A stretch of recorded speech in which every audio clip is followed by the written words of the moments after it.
अब आप खुद सोचिए कि मई की तेज गर्मी और तपती बस का सफर आसान तो नहीं होता था, लेकिन जैसे ही नानी के घर पहुंचते राहत की सांस मिल जाती थी। नानी तेरी मोरनी को मोर ले गई, बाकी जो बचा था काले चोर ले गई। कुछ याद आया? नानी और नानी का वही प्यारा घर जहां हर गर्मियों की छुट्टियों में चले जाते थे और लौटते हुए कुछ प्यारी मीठी यादें ले आते थे। तो चलो आज नानी के घर ही चलते हैं फिर से। तो स्कूल खत्म होते ही घूमने का प्लान बन जाता था और 90s के ज़्यादातर बच्चों का डेस्टिनेशन सेम ही होता था, वो था नानी का घर। अब मेरी नानी के घर जाने के लिए पहले ट्रेन फिर बस से सफ़र करते थे। मम्मी रास्ते के लिए पूड़ी और सब्जी बना लेती थी, फिर सामान सहित स्टेशन जाने की तैयारी हो जाती थी और मुझे तो ट्रेन में बैठते ही भूख लगती थी, क्योंकि ट्रेन की बर्थ पर वो अखबार बिछा के पूड़ी सब्जी खाते हैं ना, मुझे वो बहुत भाता था। नानी के घर पर ही नहीं, रास्ते में भी मज़ा आता था। ट्रेन में बहुत सी फैमिलीज होती थी, जिनमें से ज़्यादातर नानी के घर ही जा रही होती थी। मम्मी तो उनसे खूब गप्पे लड़ाती और बातों बातों में एक प्यारा सा रिश्ता बन जाता था। फिर हमारी प्लेट की सब्जी उनकी प्लेट में और उनकी प्लेट का अचार हमारी प्लेट में आ जाता था। इन्हीं बातों बातों में हम आगरा पहुंच जाते और पापा हमें बस में बिठाकर वापस लौट जाते। अब आप खुद सोचिए कि मई की तेज गर्मी और तपती बस का सफर आसान तो नहीं होता था, लेकिन जैसे ही नानी के घर पहुंचते राहत की सांस मिल जाती थी। और आपको बता दूं, ऐसा नहीं था वहाँ एसी कूलर चल रहे थे।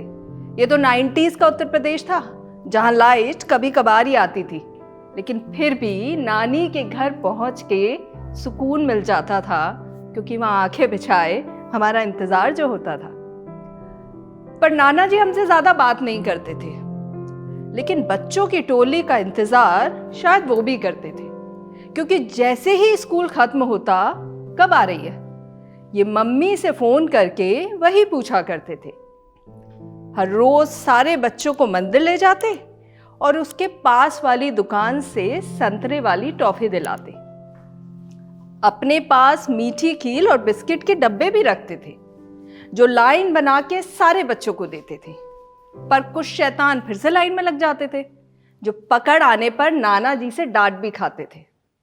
अब गर्मियों का सीजन तो आम की भरमार थी, जिसे घंटों पानी में भिगो के रखते थे, और कब खाने को मिलेगा ये हर थोड़ी थोड़ी देर में पूछकर सबको तंग किया करते थे। पर नानी के घर में हमारे ऊपर भी कुछ जिम्मेदारी थी। जब शाम को हमें छत पे जाना होता था और पानी भर भर के छत की तराई करना होता था। ये वो समय था जब छत पर ही सबका बिछौना होता था। इसके बाद रात को सबका बिस्तर लगाते और अपनी पसंदीदा जगह को लूट लेते थे। यहाँ पर घर के बड़े बच्चे अपनी दादागिरी चलाते थे, हम मासूम छोटों को कोने में कर खुद अच्छी वाली जगह सो जाते थे। पर चाहे जो भी हो, जो पहले सोता था उसका खास ख्याल रखा जाता था। ठीक से सो रहे हो ना, ये उठा उठा कर पूछ लिया जाता था। कभी बारिश आ जाए तो सब उठा के भाग जाते थे। पर छत पर देर तक सोना मना था, क्योंकि जो भी छत पर देर तक सोता उसका फिर बंदरों से सामना होता। लेकिन नानी के घर की एक बात मुझे बहुत अजीब लगती थी कि नानी के घर पर नानी तो कभी थी ही नहीं।